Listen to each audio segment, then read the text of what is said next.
What'd you have? I had some cookies actually, chocolate chip, something with almonds and cinnamon, and there's like fancy bags of cookies over there. Shout out Mo. Well, shout out Mo's wife. Shout out Mo's wife.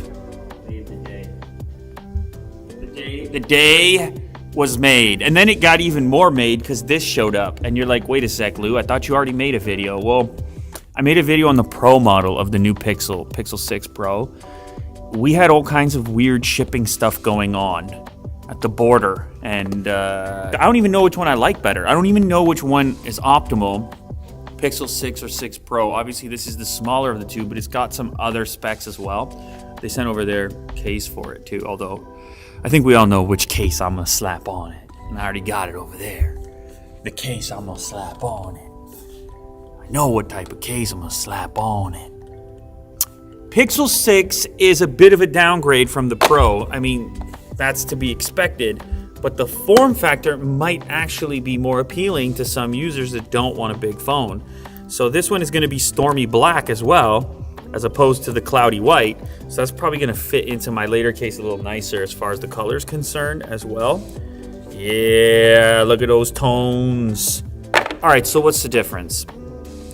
Pixel 6 is a 90 hertz display compared to 120 on the Pro model. It's also, if you look at the back, it's lacking that periscope style zoom lens. So you're one camera less. However, in the past, the Pixel has been pretty good at digital zoom. So maybe you can live. Battery's a little bit smaller, around 500 milliamp hours less. The resolution on the display is a slightly lower PPI. 411, are you sure? Get the 411, remember 411? Yeah, it's like the phone number you call, right? Damn, yeah. Info. 411 PPI is the pixel density. Oh, but then, I mean, here's the key thing. This thing is a lot less money. So you're talking about $599 versus $899, and I think that might be a reasonable trade. I really like this color, stormy black, but it's actually like a gray to it. And you know what's weird about these two as well is the form factor's not all that different. I mean, yeah, that phone's bigger, but it's kind of mostly just like tiny touch taller. So, I mean, they're more similar than they are different. Do you need the zoom? Is 90 hertz enough for you? You want to save some cash, 300 bucks? Okay, let me pull this off. Oh, also inside the package, same as the other one, USB-C to A cable for transitioning your gears over to your new device. Type-C cable when there's a SIM tool in there as well. Let me go ahead and boot this up. Maybe this form factor is actually a little, maybe it's more pleasing, I don't know.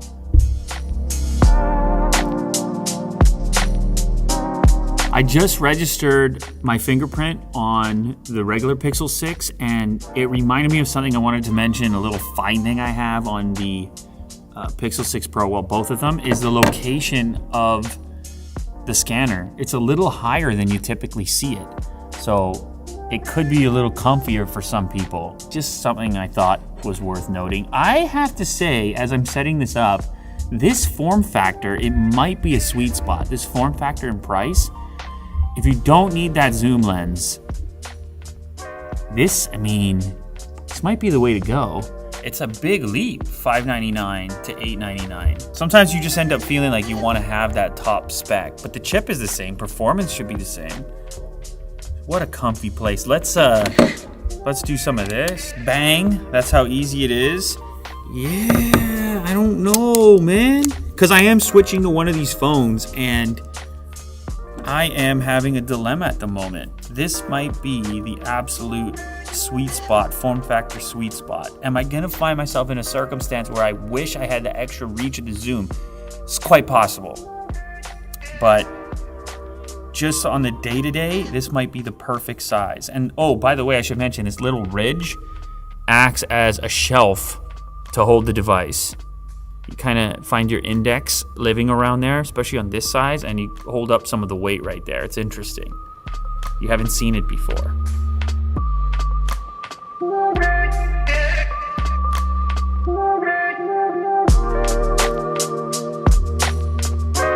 All right, well, anyway, the embargo still stands. I can't go into too much detail about either of these devices at this point in time. You can show us the home screen. I can show you the home screen.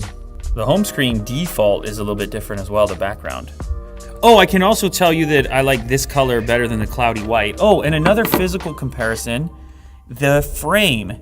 So you have this shiny stainless look with the cutout along top on, and it's like got a slicker feel to it on the Pro model. And then on the non-Pro, it's like a matte finish around the edge. You are lacking that singular change in texture along top. Instead, you have your typical bands, at least on this color.